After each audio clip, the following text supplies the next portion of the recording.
thing. And the ministry at the moment, just to give you an operational thing, has decided that for the water distribution to give it out on a sort of public-private partnership basis. And you know, the problem with the water distribution sector, when we give it to the private sector, was something called asymmetry of information.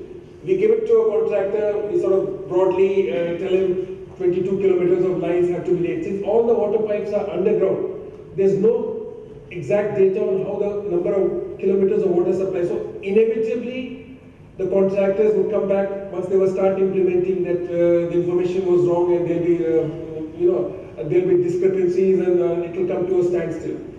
So what the ministry is now thinking, let us give the water distribution of the city to a private operator for 1 year to run it. So he'll come through a transparent bidding process. He'll get the rights to run a water supply system for 6 months or 1 year. By that time, he'll have firm data on how many pipes have to be tweaked, how much have to be just plugged, and things like that. So that basic problem in the water supply distribution sector, that asymmetry of information, that data not being there, the ministry is trying to plug this way. And after the operator has run it for 6 months or 1 year, and then he can't bid for it, then he will help the municipality do a RFP and RFQ that so many kilometers of pipes have to be tweaked and all, and let someone else now handle it. So a lot of innovation is going on in the water distribution sector. So you've got the Suez, you've got the French companies coming in, Veolia coming in. We're looking at Nagpur, we're trying to implement 24/7 water supply. We're looking at Karnataka, where they've done a good thing. So a lot of churning is there, and international agencies also come and help us. So as I'm saying, see, India is at an inflection point. We started on this urbanization process very late. Because if you can say mid-90s and all, earlier India would say, we live in the rural areas. Gandhiji would say, urbanization is evil. Planning Commission, class later 1980s would say, urbanization is unhealthy. As compared to the rural development, Planning Commission was a total, in the backwaters. It's only post-95, maybe 2000, we started thinking about, so a lot of it is learning by doing. So water supply, people will say that water supply, solid waste management is not rocket science. You can do it. But see, ultimately, politics also comes in a huge way. You try and increase the tariffs in any municipality and city, you see what the reaction is. I mean, so the technical, I would say, analysis has fallen in place. What we have to sort of get through is, how do we subsidize the poor in the water supply, and how do you do the political process? How do you push that through by consensus? Thank you, Iman. I think we'll restrict the questions now. So, at least I'd like to thank the panel for a very lively discussion on this. And probably in the last few months, I don't remember having seen any day in which the newspapers do not have the word smart city at least 5 times. So, I used to try and keep a mental match. Even a full-page ad of private developers, pre-existing cities have become smart cities. That complex. I think there is definitely a positive momentum towards this. I think that's aspirational. It's very aspirational. There's a very positive momentum. The fact that today this room is full and everybody is attentive, because I think we all somewhere believe in it, we want it, it touches our lives so well. So that brings me back to you again. In terms of, because this is, all of us want to see that it happen. It's close to our hearts. We've got a Prime Minister who will drive the country nuts if it is not done. So what's your plan to operationalize it? We've talked a lot about it, because without an operationalization plan, we all agree it's a great thing to do. We all agree there are models which can be done to do it. We all agree it has to be done here and now. So how and what's your plan to operate? See, a lot of churning is going on this. It's been realized that the government itself does not have the sort of expertise and the experience to push through this smart city in its totality. So a very important sort of tool will be the PMUs, the project management unit. Here it's going to be sort of manned by the best in the world. There's no denying it. So cost is not a consideration. As far as it can be PwC, KPMG, McKinsey, whoever. point is, it's argued, okay, you put a program management unit which is slightly away from the ministry, you man it with the best in the world. But will the state governments listen to you? Will the principal secretary transport in UP listen to you? Or will the municipal commissioner in Kozhikode listen to you? So, you know, this is like putting a square peg in the round. So, we are trying to see what is the kind of empowerment this PMU should get, whether it should be manned by our friend here, or whether it should have an administrator from the regular government service as part of the PMU, so that people listen to him in the states and municipalities. So a lot of churning going on, and the Prime Minister himself has had his views. In fact, our secretary and people went to make a presentation on smart cities about 10 days back. After our secretary had spoken for 10 minutes, he said, "You please wait, now let me tell you." And the Prime Minister spoke for 1.5 hours. So the great thing about the new regime is, I mean, implementation is policy. And the Prime Minister comes with a huge sort of legendary reputation for implementation. And heads will roll. You know, I can say that for our ministry, already it's happened. Heads will roll if things are not delivered.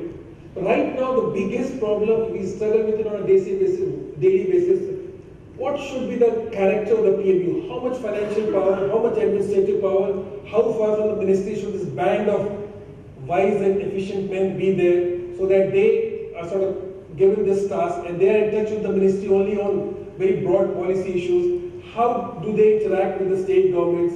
What should be the sort of dynamics, the political, social, other administrative dynamics for this to be pushed through? So that is the crucial thing, and the penny is going to drop within 5, 6 days, 10 days. That PMU is going to be announced, and all the people, the best experts in the field will be vying for it. It's only after that the operationalizing will start. You know, all the papers, the concept of the cabinet notes and all are ready. They're just waiting for that last to dot the I and cross the T on the PMUs. How exactly? And if you people have any thoughts on that, you're most welcome. Maybe just I think one point. I think there's an old adage which says to get somewhere, you've got to get started. So I think the point of the fact is that we have got started. There is a direction which is given. There is a lot of positivity, and I for one, and as a company for one, we are I think very enthused about the fact that there is now a direction, and we got started. So we will get somewhere. While we're all impatient to hear what the plans actually are and how they get operationalized, I believe we actually have got started. Absolutely. The fact that everybody wants to do it, I think that's great. So I think with this, we probably come to an end to the panel. It's been I would like to thank all my fellow panelists for that. It was a very lively discussion. The audience, you've been very patient and very lively. I don't know if you could have continued for another hour with questions and comments, and this is a very intriguing subject, but like all good things, this must come to an end as well. Thank you very much, everyone, and thank you for being a great audience. Thank you.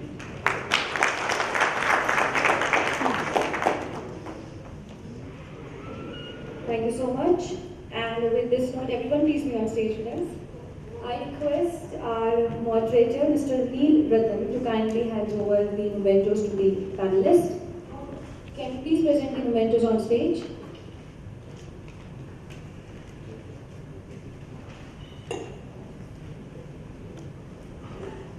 We request our moderator, Mr. Neil Ratan, to present memento to Ruma Shukla.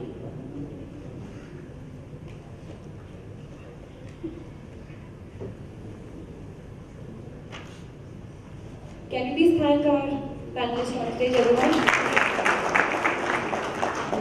To Neeraj Gill.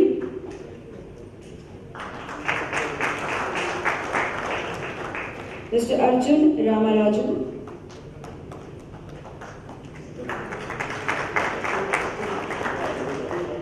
Mr. Avinash Mathur.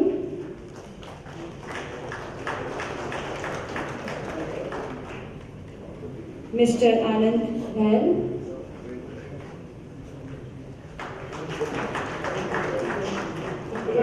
Mr. Sanjeev Mittal.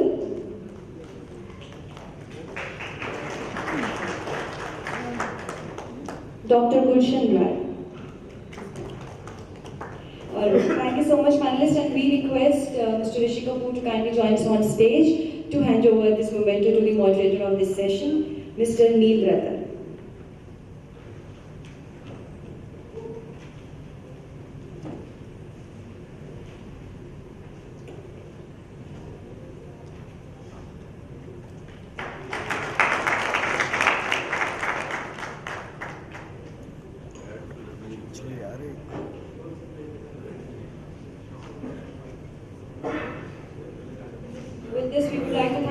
panelist and our moderator for conducting this session.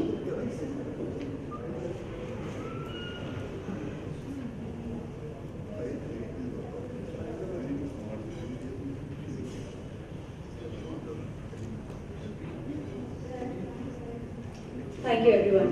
With this, ladies and gentlemen, now this is the time for case study. Can I please request to join us on stage Mr. Pankaj Badaya from Control S.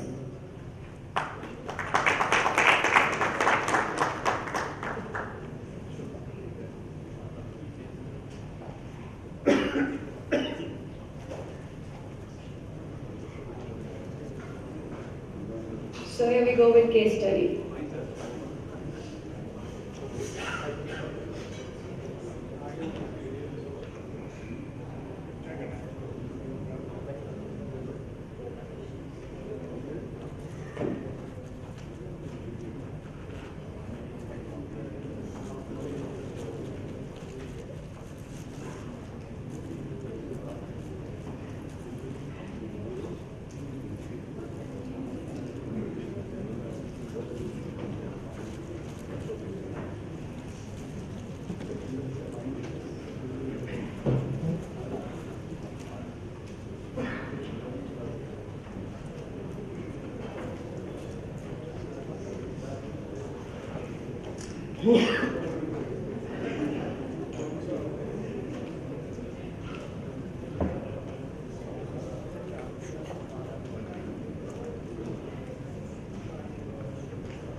Good afternoon, everyone.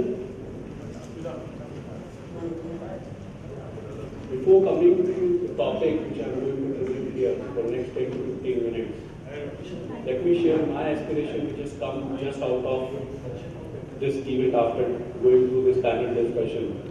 As I belong to Jaipur, a pink city, I also aspire this pink city to become a smart pink city by giving a fair amount of contribution to all four pillars that panel has discussed. And not only restricted to the city, but I would also like to take this aspiration to become our India as a smart country. So what I am going to present today here is what is the significance of Control S as a data center service provider of India, and where do we fit and how we can play a big role in meeting this target of digital India and e-governance of this country. We all know that IT is part of everybody's life, and day and night we are touched with IT. Without IT, we cannot move ahead in our lives. At the same time, what Control S is doing to make that mission of IT, as we know, Control S, this name, has been actually derived of two keystrokes that we use very frequently in our systems to save our data. And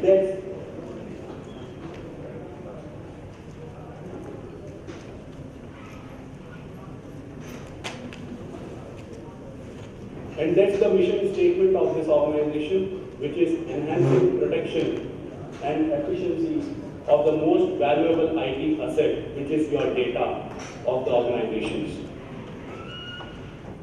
So what is Control S? Control S is India's first Tier 4 certified data center, which was launched in 2007. We brought the concept of Tier 4 into India for the first time. And the benefit of Tier 4 is of higher uptime, impregnable security that it gives. So we were the first to bring India a first Tier 4 certified data center, and then not only first Tier 4, but Asia's largest Tier 4 certified facility in Mumbai. Meanwhile, during the course of journey, we have got some recognitions. Majorly is Gartner recognition for our cloud services, CIO Choice Award for managed services, and the most proud award that we call is for most energy efficient unit in India, which is for our Hyderabad facility, awarded by CII, and 2 times in 2012 And this year also, we have bagged this award for most energy efficient unit in India. These are pictures of those recognitions that we have accrued so far. This has been journey of this organization.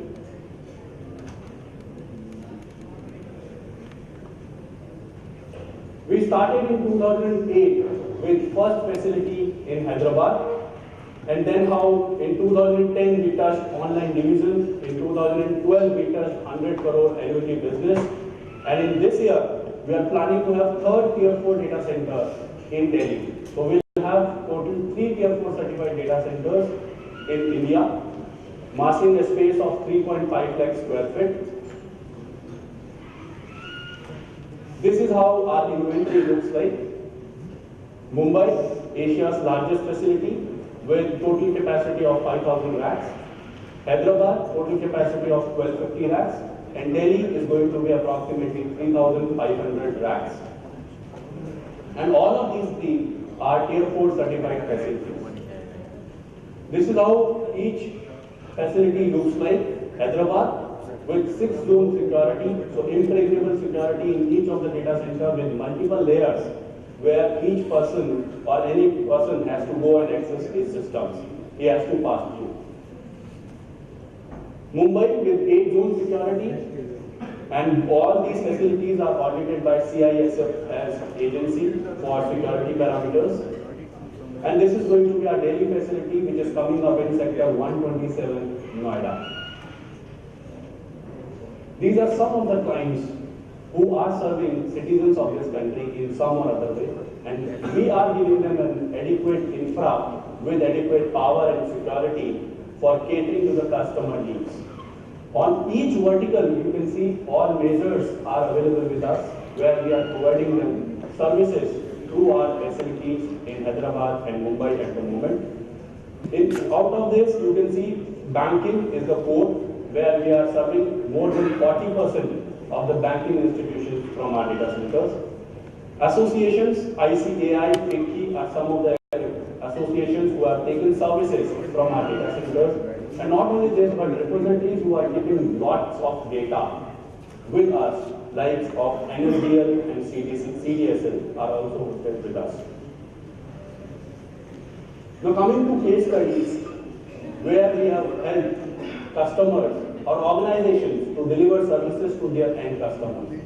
The first case study is about UIDAI, where they wanted to have a system which is not only scalable, not only highly available, but at the same time should meet their compliance requirements as per PCI DSS, SEBI and RBI. So we delivered this setup as per standard traditional PCI architecture, using standard physical boxes, standard private network, physical network devices, and physical servers with databases, applications configured in highly available mode. And this is traditional standard model that we use. Second case study is about mobile payment gateway, which allows a user to do any transaction on his mobile, also allows extension of financial institutions or banks through the mobile, and allows the user to perform transaction in a secure way.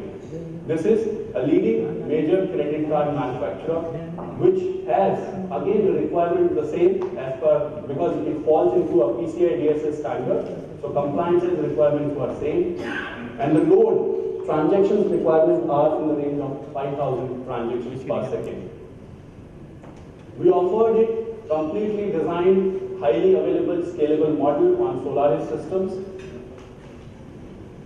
This is again a traditional architecture with virtualization incorporated into the solution. So it is not a traditional standard physical environment, but it has got lots of virtualized components, again segregated into multiple zones, with applications falling into one, web into other, and databases into a restricted zone.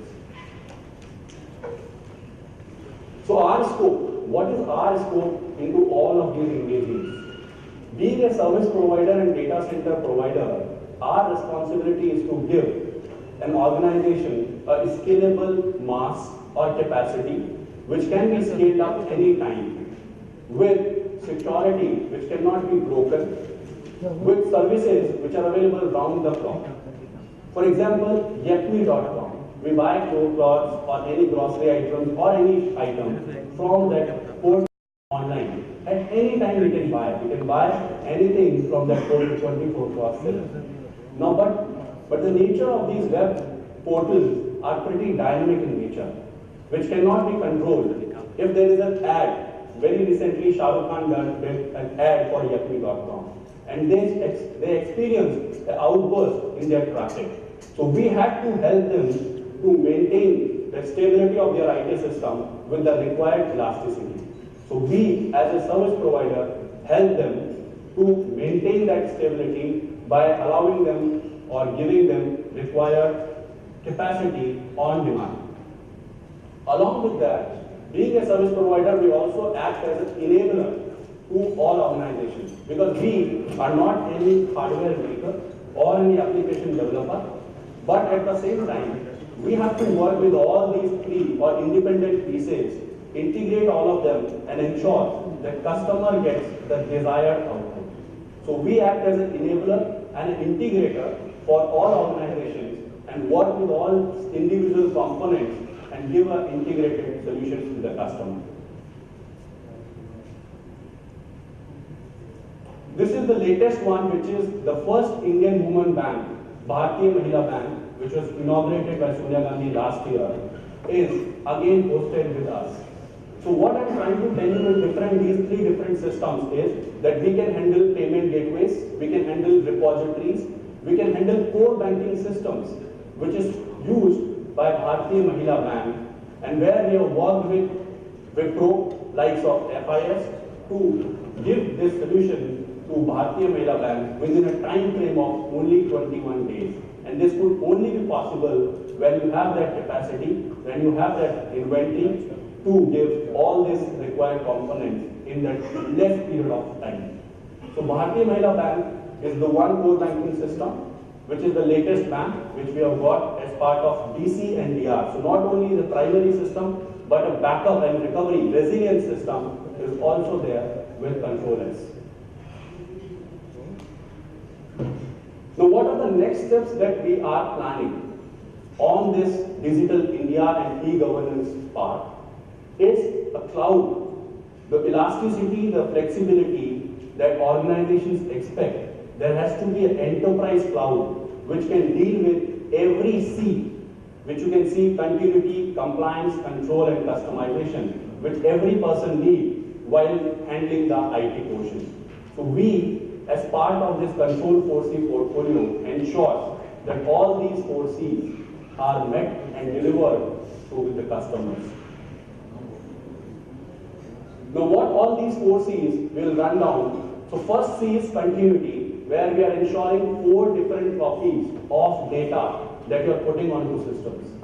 If one data is not there, other system is always concurrently maintainable, and then there is a DR side, and then there is a backup. So what we are saying is, by using this continuity framework, we are not only ensuring the availability of the data, but allowing your organization to perform business without minimal disruptions. So this continuity is not for the data, but for the business that through which you are catering to a user.